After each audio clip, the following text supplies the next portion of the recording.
अद्यापही ज्या शेतकरी बांधवांना खरीप हंगाम 2025चा पीक विमा भेटला नाही, तर त्या शेतकऱ्यांच्या खात्यामध्ये आता लवकरच हा पीक विमा येणार आहे। मित्रांनो, आपण जर पाहायला गेलं तर खरीप हंगाम 2025चा पीक विमा मोठ्या प्रमाणामध्ये काही जिल्ह्यामध्ये वाटप झाला, पण काही जिल्ह्यातील शेतकऱ्यांना एकही रुपया तो पीक विम्याचा आला नाही। मग आता हा का आला नाही, कधी पीक विमा वाटप होणार, कोणत्या जिल्ह्यामध्ये वाटप होणार, या संदर्भात सगळी माहिती आपण या व्हिडिओच्या माध्यमातून घेण्याचा प्रयत्न करणार आहोत।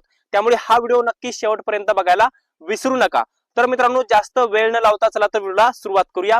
तर मित्रांनो, आपण जर पाहायला गेलं तर खरीप हंगाम 2025 साठी मोठ्या प्रमाणामध्ये आता कॅल्क्युलेशन व्हायला सुरुवात झालेली आहे। शेतकऱ्यांना रक्कम त्यांच्या पोर्टलवरती दिसायला सुरुवात झालेली आहे किंवा व्हॉट्सअप वरती सुद्धा दिसायला सुरुवात झालेली आहे। ती रक्कम तुमच्या खात्यामध्ये आता लवकरच येणार आहे। विमा कंपन्यांच्या माध्यमातून अशी माहिती देण्यात आलेली आहे। आपण जर पाहायला गेलं तर पोस्ट हार्वेस्ट म्हणजे जे काही कापणीचा काढणीचा अहवालचा डाटा आहे ते महाराष्ट्र राज्य सरकारच्या कृषी विभागाच्या माध्यमातून केंद्र सरकारला सादर केला आणि केंद्रीय तांत्रिक जी समिती आहे, जी पीक विमा समिती जी आहे केंद्राची, तर केंद्राच्या समितीच्या माध्यमातून महाराष्ट्रातल्या सगळ्या जिल्ह्याचा पोस्ट हार्वेस्टचा डाटा म्हणजे कापणी आणि काढणीचा अहवाल तर ते विमा कंपनीला दिला आणि विमा कंपन्यांच्या माध्यमातून ह्या सर्व अहवालावर चाचपणी करण्यात आली आणि या अहवालानुसार शेतकऱ्यांना किती रुपयाचं कॅल्क्युलेशन झालंय, शेतकऱ्यांना किती रुपयाचं पीक विमा द्यायचं हे विमा कंपनीच्या माध्यमातून ठरवण्यात आलं आणि त्यानुसार हे कॅल्क्युलेशन हे पूर्ण झालेलं आहे। जवळपास काही जिल्ह्यामध्ये सोयाबीनचं कॅल्क्युलेशन मार्च एप्रिल मध्ये झालं होतं,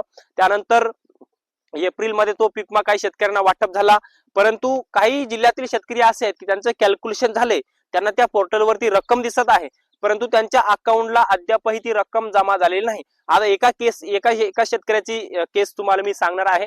जवळपास त्या शेतकऱ्याच्या पोर्टल PMFBY जे पोर्टल आहे तर त्या शेतकऱ्यांना ती रक्कम दाखवत आहे 27,000 दाखवत आहे, 1,21,000 एवढी मोठी रक्कम दाखवत आहे, पण ती रक्कम त्या शेतकऱ्याच्या खात्यामध्ये आली नाही। मग त्या शेतकऱ्याचा प्रश्न असा आहे की ही रक्कम माझ्या खात्यामध्ये कधी येणार पीक विम्याची, ही तर खरीप 2025 ची आहे आणि सोयाबीनची रक्कम आहे।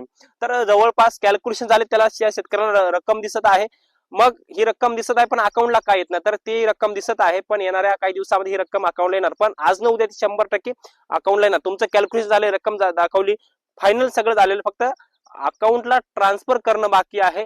तुमच्या आधार लिंक बँक खात्यामध्ये ती रक्कम येणार आहे। परंतु मित्रांनो, फक्त 5 जिल्हे सोडता इतर जिल्ह्यामध्ये फार कमी पीक विमा मंजूर झालाय, म्हणजे 5 जिल्ह्यामध्ये जवळपास 1750-1800 कोटी रुपये आहेत आणि उर्वरित जिल्ह्यामध्ये म्हणजे 25 ते 26 जिल्ह्यामध्ये फक्त 250 कोटी रुपयाचा पीक विमा मंजूर केलेला आहे। जसं की हिंगोली जिल्ह्यात 128 कोटी आहेत, नांदेडमध्ये सर्वाधिक 938 कोटी काहीतरी आहेत, त्याच्यापैकी 800-900 कोटी रुपये 830 कोटी रुपयापर्यंतचा काही पीक विमा तो वाटप झालाय। आणि बाकी आहे जसं की नांदेडमध्ये एकूण 93 महसूल मंडळांचा समावेश आहे, त्याच्यापैकी 14 महसूल मंडळे वगळण्यात आली होती। आता त्याची माहिती पण मी तुम्हाला दिलेली आहे। मग जी 14 महसूल मंडळे वगळण्यात आली होती तर त्या वगळण्यात आलेल्या महसूल मंडळामध्ये पुन्हा समावेश केलेला आहे आणि त्या 14 महसूल मंडळातील शेतकऱ्यांना 81 कोटी रुपयाचा पीक विमा मंजूर केलेला आहे, ज्याच्यामध्ये कापूस पिकाचा समावेश नाही, फक्त सोयाबीन पिकासाठी, मूग आणि उडीद या 3 पिकासाठी हा पीक विमा मंजूर केलाय। नांदेड जिल्ह्यामध्ये हा 81 कोटीचा पीक विमा आता लवकरच शेतकऱ्यांच्या खात्यामध्ये वितरित केला जाणार आहे। आणि जसं की सोलापूर जिल्हा अहिल्यानगर 140 कोटी रुपयाचा पीक विमा, गेल्या वर्षी अहिल्यानगर जिल्ह्यामध्ये तब्बल 1200-1500 कोटी रुपयाचा पीक विमा वाटप झाला होता, पण यंदा फक्त 140 कोटी रुपये वाटप झालेले आहेत। अजूनही शेतकऱ्यांना अपेक्षा आहे, पण हे झालं आता ही माहिती समजा पीक विम्याच्या वाटपाची। आता ज्या शेतकऱ्यांना मंजूर आहे, ज्यांच्या रक्कम दिसत आहे, त्यांची तर रक्कम त्यांच्या खात्यामध्ये येणारच आहे, पण ज्यांची रक्कम दिसत नाही त्यांचं कॅल्क्युलेशन 0 दाखवत आहे, त्यांचं काय?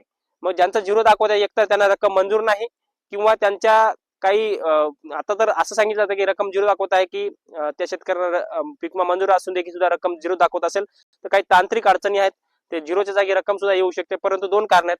0 असेल तर तुम्हाला पीक विमा येणारच नाही असं तुम्ही गृहीत धरायचं आहे। या संदर्भात अशी अपडेट आहे।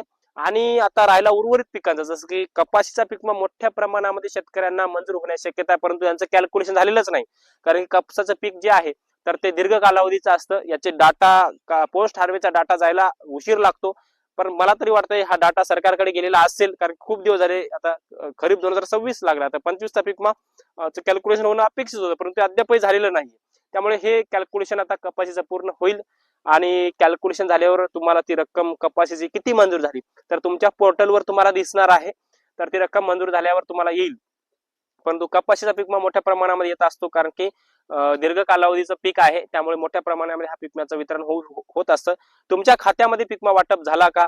झालं असेल तर किती रुपये हेक्टरी प्राप्त झाले हे सुद्धा कमेंटमध्ये नक्की सांगा. आणि महाराष्ट्रातल्या 34 जिल्ह्यापैकी फक्त 5-6 जिल्हे असे की त्या जिल्ह्यामध्ये हेक्टरी काही जिल्ह्यात 17,000, काही जिल्ह्यात 18,000, काही जिल्ह्यात 20,000 आणि नांदेड सारख्या जिल्ह्यामध्ये हेक्टरी 35,000 रुपयापर्यंतचा पीक विमा शेतकऱ्यांच्या खात्यात वाटप झालाय. तुमच्या खात्यामध्ये खरीप हंगाम 2025चा पीक विमा किती रुपये हेक्टरी आलाय हे सांगा. याचबरोबर आला नसेल तर तेही सांगा. वाटप बाकी आहे किंवा कॅल्क्युलेशन रक्कम दाखवत आहे पण अकाउंटला आली नाही, या संदर्भात तुमचे काही प्रश्न असेल हेही सांगण्याचा प्रयत्न करा. तर मित्रांनो, या माहितीसह मी तुर्तास तेच थांबतो. तोपर्यंत आपल्या सर्वांचे मनापासून धन्यवाद.